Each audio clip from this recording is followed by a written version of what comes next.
Magandang araw po, welcome po sa aking channel, Love9 TV.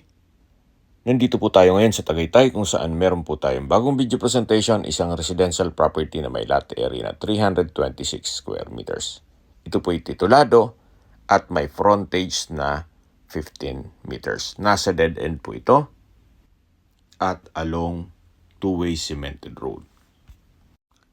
Patag na patag po ang lupa kaya usable po lahat. Wala pong masasayang. Napakatahimik po ng lugar, sariwang hangin at malamig po ang klima. Sa dulong parte nitong lupa ay may libreng 170 square meters. Ang kabuang video po ay mapapanood nyo sa aking YouTube channel na Love9 TV Official. Binebenta po ito ni owner sa halagang 5.5 million pesos net.